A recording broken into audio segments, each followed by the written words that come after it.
नमस्कार प्यारे साथियों, मैं विशाल गौतम ऑन टू सरकारी नौकरी चैनल पर आपका स्वागत करता हूं। कल हमने जो क्लास करी थी, जो प्रीवियस क्लास हुई है, जिसमें हमने इंट्रोडक्शन में इसके तौर पर हमने जाना कि कौन कौन सी क्लासें जो हमें आगे निरंतर करनी है और इनके होते हुए हम परीक्षा की दृष्टि से किन सवालों को कर सकते हैं।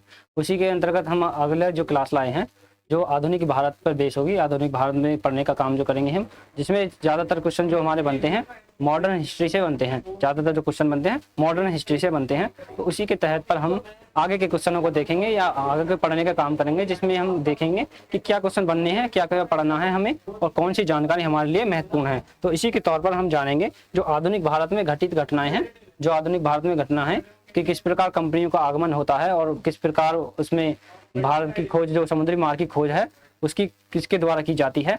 दरअसल ये जो बात है, जो भारत की खोज किस तौर पर, ये क्रांति के तौर पर हुई।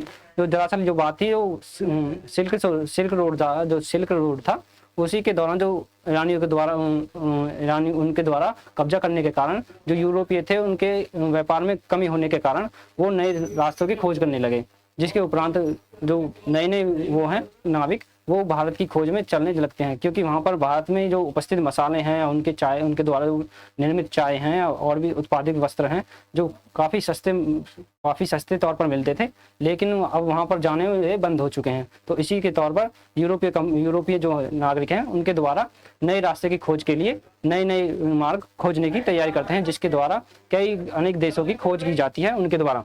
तो आइए पढ़ते हैं उनके बारे में कि वो उन्होंने क्या क्या खोज की। तो हम बात करेंगे आधुनिक की भारत के बारे में, जिसमें हमारे भारत में अनेक कंपनियों का आगमन होता है और उसी के तौर पर हमारे इतिहास की नींव रखी जाती है। जो आधुनिक इतिहास की नींव रखी जाती है उन्हीं के तौर पर। तो सर्वप्रथम जो भारत में यूरोपीय कंपनियों का आगमन होता है, हम पढ़ेंगे आज यूरोपीय कंपनियों का आगमन, जिसमें हमारा टॉपिक होगा यूरोपीय कंपनियों का आगमन।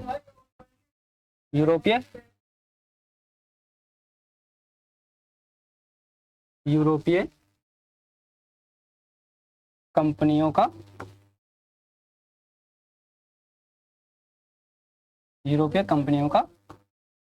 आगमन, जिसमें हम जानेंगे कि सर्वप्रथम कौन सी कंपनी भारत में आई और कौन सी सर्वप्रथम भारत जिसके आने के बाद और निरंतर कंपनियों का आगमन होता रहा, और कौन सी कंपनी सबसे लास्ट में जाने का काम करेगी या कौन सी कंपनी के द्वारा किया क्या होगा, वो इसके बारे में हम इसी क्लास में जानेंगे या इसी आधुनिक भारत में पढ़ने का उसके द्वारा काम करेंगे। तो सर्वप्रथम जो कंपनी आई है वो कौन सी आई है? पुर्तगाल वासी जो थे सर्वप्रथम भारत में आने का काम करेंगे। तो पुर्तगाल जो नाविक हैं, उनके द्वारा भारत की खोज सर्वप्रथम उनके द्वारा की जाएगी। लेकिन जो बात करते हैं पुर्तगालियों के बारे में, सर्वप्रथम पुर्तगाली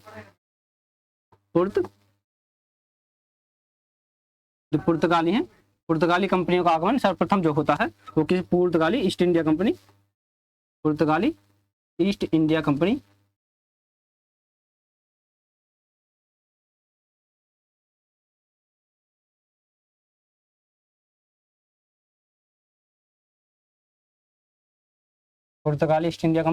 उसके बाद Dutch east India company,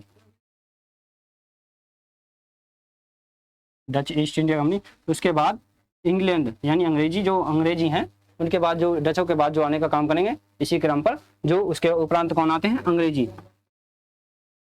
British east India company कहते हैं इसे,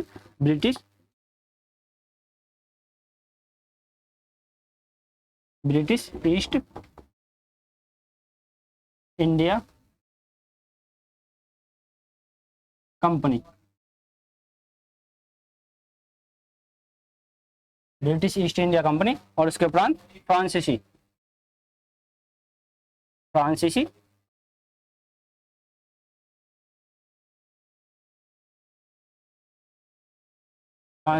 ईस्ट इंडिया कंपनी, जो इन्हीं के निरंतर के दौरान हम इन कंपनी के बारे में जानेंगे। सर्वप्रथम पुर्तगाली ईस्ट इंडिया कंपनी है, सर्वप्रथम आने का भारत में काम करेगी, जिसके द्वारा जिसका समुद्री मार्ग खोजने का काम किसके द्वारा किया गया?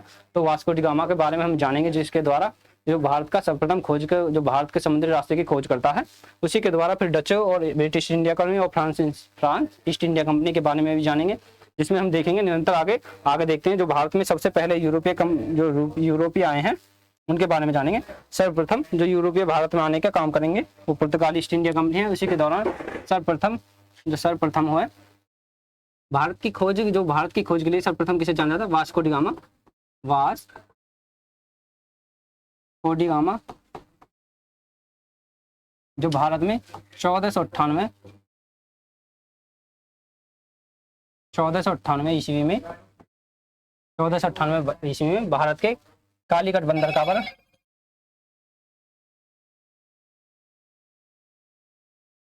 कालीकट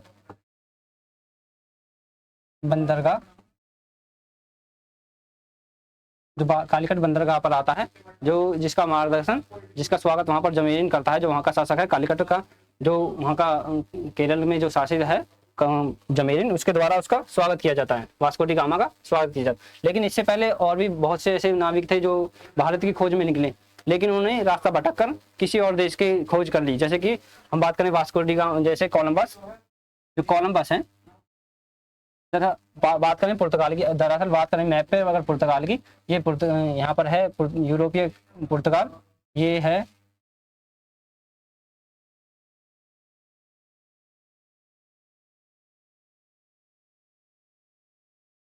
और यहाँ पे है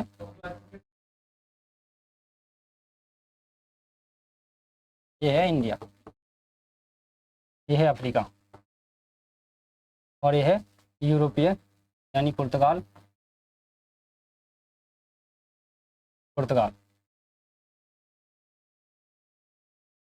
दरअसल जो नाविक थे वो दरअसल भारत की खोज में निकले।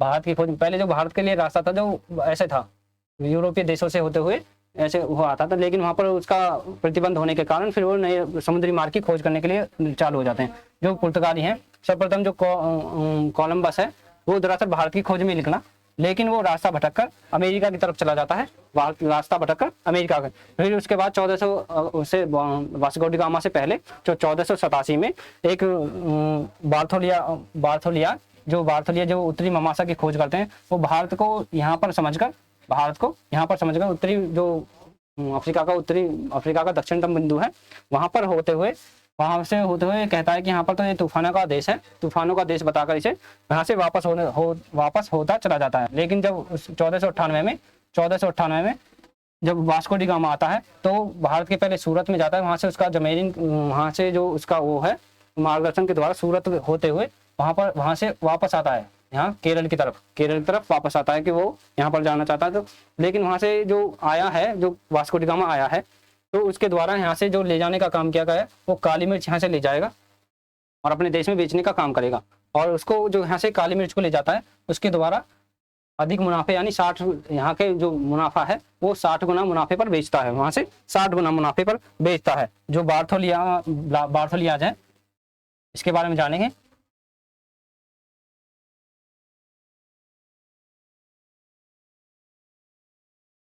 कोलंबस जो स्पेन का नागरिक है, कोलंबस जो स्पेन का नागरिक है,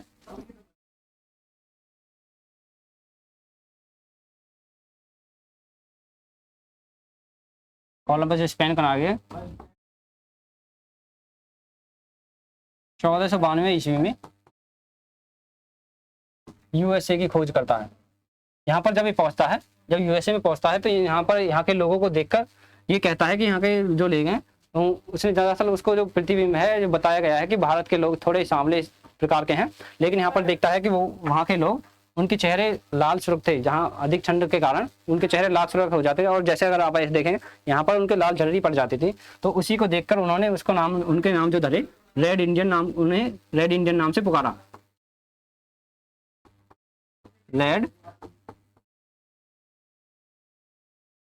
रेड इंडियन कहा उसने, किसने कहा? वास्को डी गामा, दरअसल कोलंबस ने यूएसए के नागरिकों को क्या कहा? रेड इंडियन किस बेस पे कहा? कि वहाँ के लोग अधिक ठंड के कारण उनके चेहरे लाल सुर्ख हो जाते थे और व्हाइटनेस जो ज्यादा लाली के कारण उन्हें रेड इंडियन कहा। तो उसी के तौर पर हम देखेंगे जो कोलंबस है उसने, जो कोलंबस के बाद जो अगर बात करें हम 1487 में जो बार्थोलियाज है, बार्थोलिम्पियाज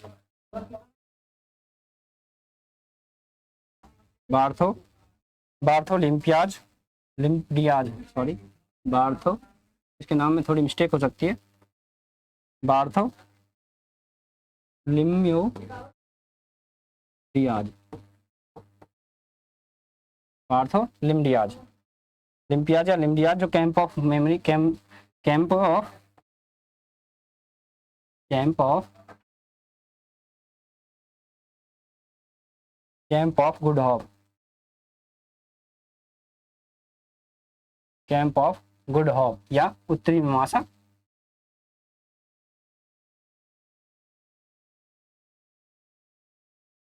या उत्तमासा,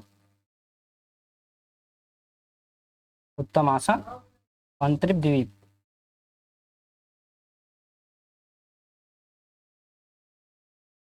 आंतरिक द्वीप, आंतरिक, जिसको यह तूफानों का देश बताकर यहाँ से वापस हो जाता, तूफानों का स्थान बताकर, इसे तूफानों का स्थान बताकर, इसे तूफानों का देश बताकर,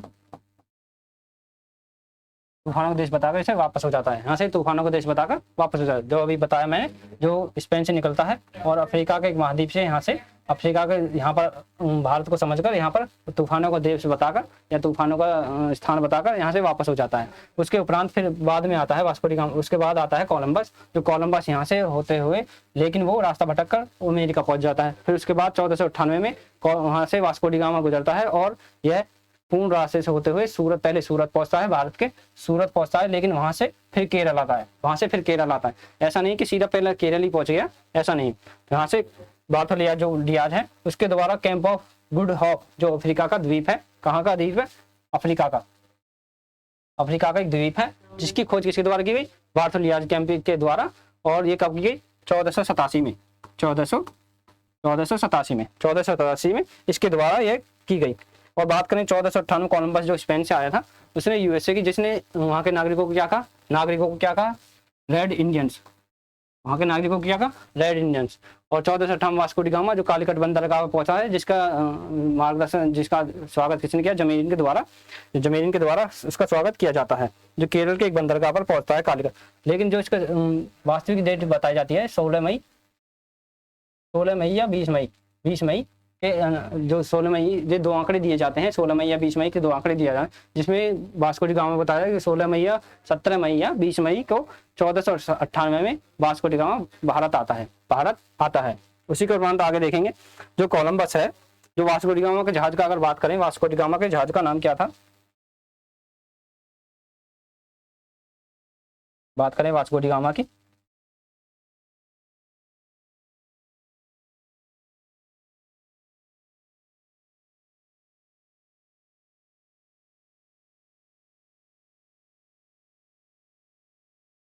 वास्को डी गामा,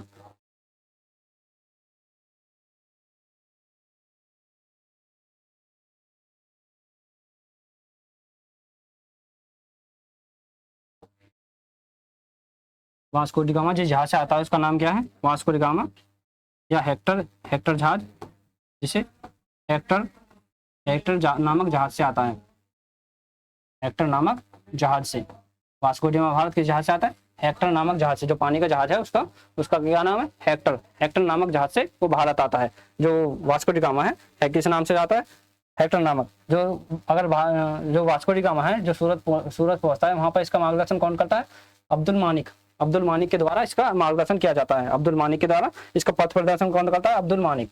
तो इसका पथ प्रदर्शक कौन है, जो सूरत से इसको बताता है कि इसे कहाँ जाना है, कालीकट बंदरगाह, यहाँ पर केरल पर जाता है, जहाँ पर उसे मसालों की खोज के लिए आया था भारत, जो वहां से काली मिर्च ले जाता है और वहां से 60 गुने मुनाफे पर बेचता है।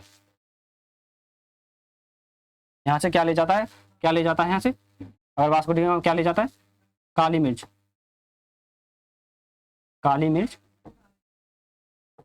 भारत से क्या ले जाता है, काली मिर्च, और जिन्हें 60 गुना मुनाफे पर बेचता है, 60 गुना मुनाफे पर बेचता है।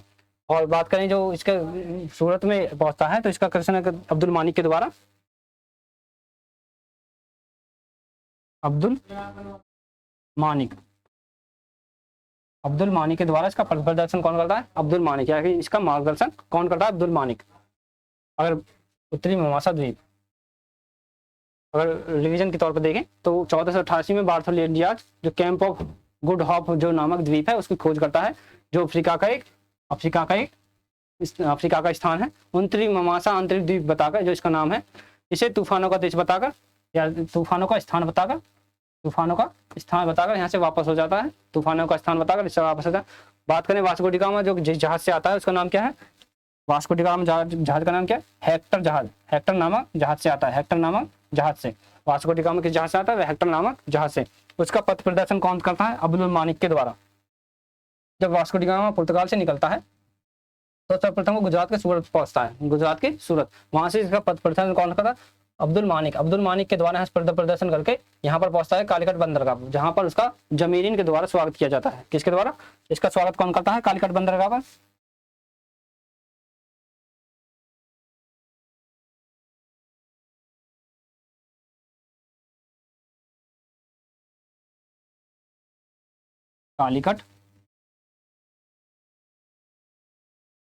कालीकट बंदरगाह पर पहुंचता है, जो केरल में अवस्थित है। यहाँ इसका स्वागत किसके द्वारा किया जाता है? स्वागत जमीरीन के द्वारा। वहां के शासक जो जमीरीन है, जमीरीन के द्वारा इसका स्वागत किया जाता है। स्वागत किसके द्वारा किया जाता है? जो वहाँ का शासक है जमीरीन के द्वारा। इसका शासक किसके द्वारा किया जाता है? जमीरीन के द्वारा। तो आगे देखते हैं, जो वास्को डी गामा कालीकट बंदरगाह पहुंचा तो उसका स्वागत किसने किया? जमीरीन ने। तो वास्को डी गामा भारत लगभग कितने दिनों में आया? जो भारत में पहुंचने का उसका काम है, जब वो भारत पहुंचता है लगभग उसको यहाँ से अगर बात करें, जो पुर्तगाल है यानी वेनिस, पुर्तगाल से जब चलता है तो वो भारत पहुंचने में कितना टाइम लगाता है? तो वो 90 दिन उसे लगते हैं। 90 दिन अप्रोक्स जो है 90 दिन भारत आने में लगा समय वास्को डी गामा को। वास्को डी गामा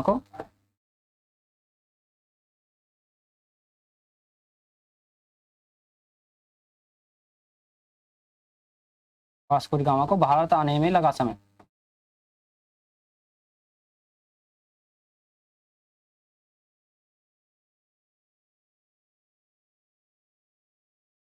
लगा समय कितना? 90 दिन। 90 दिनों में 90 दिनों में भारत पहुंचता है। 90 दिनों में भारत, जो इसका स्थान, जो वहां से पुर्तगाल से जब चलता है, पुर्तगाल से जब भारत की तरफ आता है तो उसे कितने दिन? 90 दिनों का टाइम लगता है। 90 दिनों का टाइम लगता है। तो उसी के दौरान जब वास्को डी गामा कितनी दूरी तय करके आया है? लगभग 25,000 किलोमीटर की दूरी तय करके आया है। लगभग 25,000 की दूरी तय करके आया है। तो यहाँ से जो लेकर क्या जाता है? काली मिर्च लेकर जाता है और अपने यहाँ 60 गुना लाभ पर बेचता है। अपने यहाँ पर कितने? 60 गुना लाभ पर। अगर आपसे पूछा जाए कि जो वास्को डी गामा है भारत आने के उपरांत वो क्या यहाँ से लेकर जाता है, तो आप बताएंगे काली मिर्च, सही उत्तर हो जाएगा। लेकिन इससे पूछे कि अगर वो काली मिर्च लेकर गया है तो उसने अपने यहाँ पर उसे कितने गुने लाभ पर बेचा, तो उसको 60 गुने लाभ पर बेचने का काम करेगा। कौन? वास्को डी गामा 60 गुने लाभ पर बेचने का काम करेगा। फिर इसी के उपरांत जो लगभग 1500 ईस्वी है, 1500 ईस्वी में जो है एक व्यक्ति आया। 1500 ईस्वी में एक व्यक्ति आया। एक व्यक्ति आया 1500 ईस्वी में एक व्यक्ति आया जिसे पेड्रो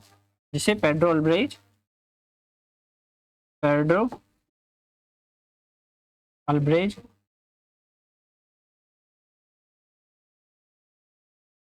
आप भी पॉइंट से पॉइंट मिलाकर अपनी नोटबुक में लिख सकते हैं। पेड्रो अल्ब्रेज जो अल्मीडा, पेड्रो अल्ब्रेज कोबाल्ट,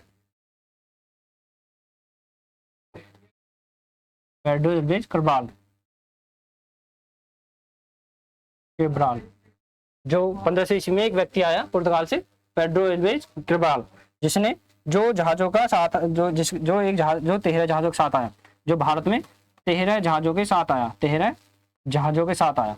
पानी के जहाज कितने जहाजों के साथ आया? 13 जहाजों के साथ भारत आने का काम करेगा। कौन? पेड्रो अल्ब्रेज केब्राल। जो 1500 ईस्वी में भारत आता है और अपने 13 जहाजों के साथ आता है भारत में। दरअसल ये भी एक व्यापारी, नाविक व्यापारी है, जो पुर्तगाल का एक व्यापारी है। उसी के द्वारा 13 जहाजों के द्वारा भारत में आने का काम करेगा, 13 जहाजों का आने का काम करेगा। बात करें 1502 में, 1502 ईस्वी में वास्को डी गामा फिर से भारत आता है। 1502 ईस्वी में, 1502 ईस्वी में वास्को डी गामा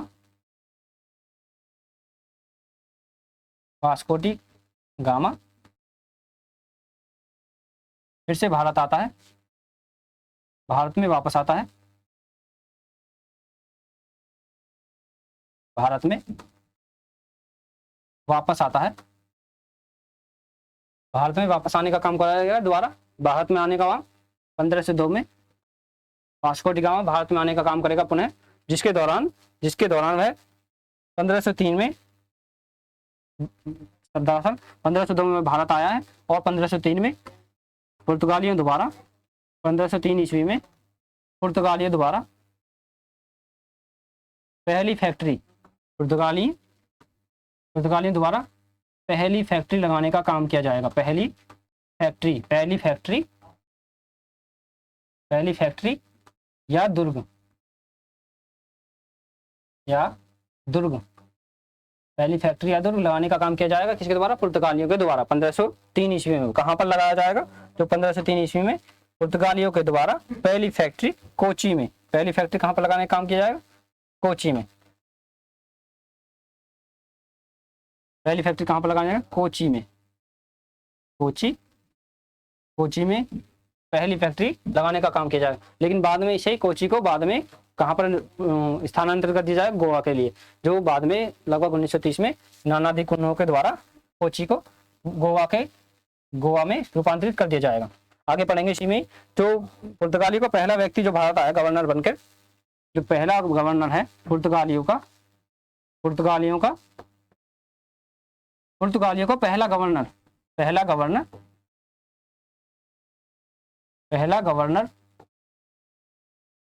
जो भारत आया है, पहला गवर्नर बनकर जो भारत आया है, पहला गवर्नर जो भारत आया है, डी अल्मीडा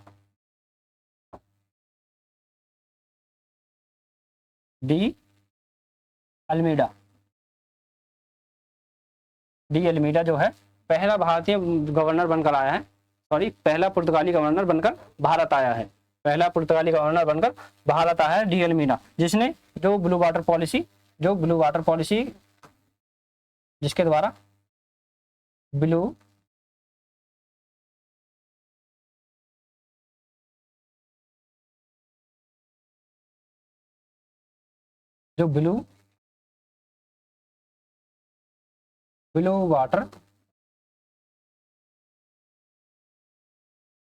वाटर पॉलिसी या शांति व्यापार पद्धति को लागू करता है, जिसके द्वारा डी अल्मीडा के द्वारा ब्लू वाटर पॉलिसी, जिसमें के अंतर्गत कोई भी व्यापारी या नाविक शांतिपूर्वक व्यापार करने के लिए सक्षम है, जो इसके द्वारा अब 1505 ईस्वी में 1505 से यह भारत जो पुर्तगाली गवर्नर कितने वर्ष तक? 1505 से 1509 तक रहेगा। 1509 तक पुर्तगाली का गवर्नर रहेगा, 1509 तक पुर्तगाली का गवर्नर बनकर रहेगा। इसी के उपरांत हम देखेंगे जो नीति ब्लू वाटर पॉलिसी है, इसी के द्वारा दी जाती है, किसके द्वारा? डी अल्मीडा के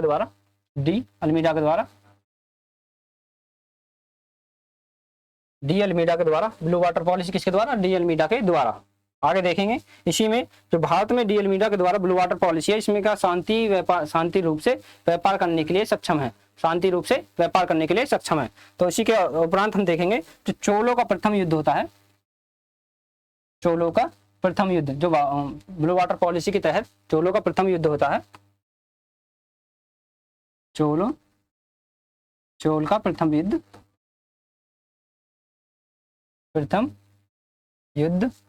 चोल का प्रथम युद्ध जो 1508 ईस्वी में चोलों का प्रथम युद्ध कब होता है? 1508 ईस्वी में, जिसमें डी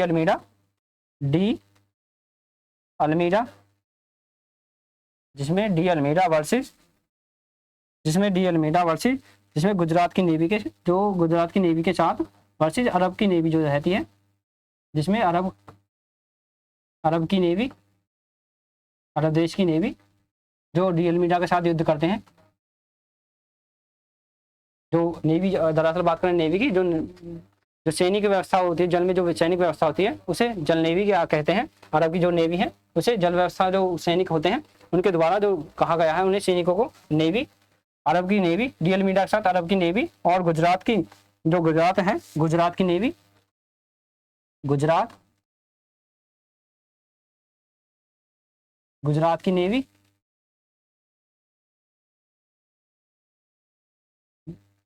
जो त्रिगुट है वर्सेस गुजरात की नेवी वर्सेस, जो इनके बीच जो युद्ध होता है गुजरात अल्मीरा के, गुजरात की नेवी और अरब की नेवी के द्वारा, इसी में आगे देखेंगे। तो चोलों का द्वितीय जो युद्ध होता है जिसमें अल्मीरा की हार हो जाती है, इसमें चोल के प्रथम युद्ध में बात करें, चोल के प्रथम युद्ध में जो है इसके पुत्र की मृत्यु भी हो जाती है, इसके पुत्र की मृत्यु इसी के युद्ध के दौरान हो जाती है। अल्मीरा के पुत्र की मृत्यु इसी के दौरान हो जाती है। चोल का द्वितीय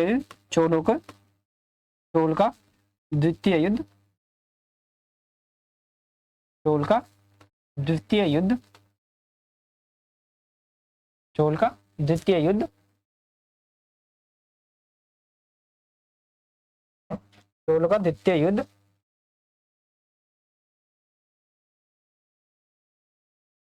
का जो द्वितीय युद्ध हुआ है जिसमें डी अल्मीरा त्रिगुटों को हरा देता है, जिसमें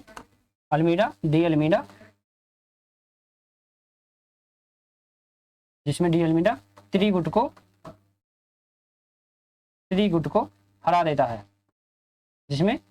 हरा देता है, डी अल्मीरा के द्वारा त्रिगुट को हरा देता है, जिसमें अल्मीरा त्रिगुट को हरा देता है। और अल्मीरा के द्वारा जो अन्य देशों से आने वाले व्यापारियों को व्यापार करने के लिए 3 प्रकार के वो देता है, मतलब 3 प्रकार के व्यापारी को व्यवस्था देता है, जिसमें पहली है कार्टेज, जो व्यापारियों को 3 प्रकार की व्यवस्था देता है। डी अल्मीरा के द्वारा 3 व्यवस्था दी गई, वो कौन सी हैं? डी अल्मीरा,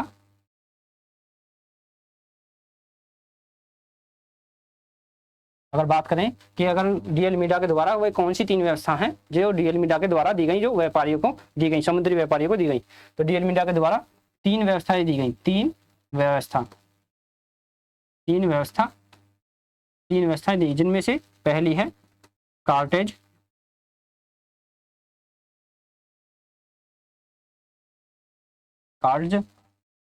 नंबर 2 आयरेड, नंबर 3 काफिला। ये 3 व्यवस्थाएं किसके द्वारा दी गई? अल्मीरा के द्वारा। पुर्तगाली का जो लूट का केंद्र था वो कहाँ पर था? हुगली नदी जो है कोलकाता में, जो उनके पुर्तगाली जो लूट की नदी, जो लूट का माल जो जहाँ भी जो उनका केंद्र था, जो लूट मार करते थे, तो उसके द्वारा उनका केंद्र कहाँ पर था?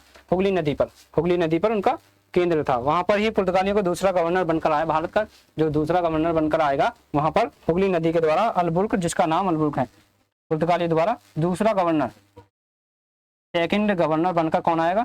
सेकंड गवर्नर बनकर कौन आएगा?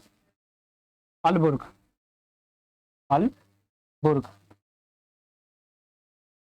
डी अलबुर्क कह सकते हैं, अलबुर्क कह सकते हैं, जो 1509 से 1519 तक, तो 1509 से 1519 तक, 1519 तक ईस्वी तक रहने का काम करेगा।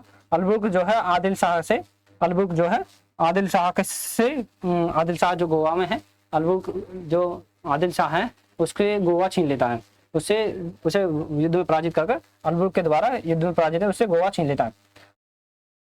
अलबुर्क को ही पुर्तगालियों के वास्तविक संस्थापक के तौर पर भी जाना जाता है। अगर बात करें कि अलबुर्क को इसका वास्तविक संस्थापक, पुर्तगालियों का वास्तविक संस्थापक, पुर्तगालियों का वास्तविक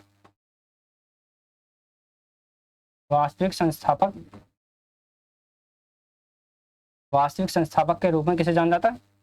अलब्रुक को ही वास्तविक संस्थापक के रूप में जाना जाता है। इसी ने ही आदिल शाह से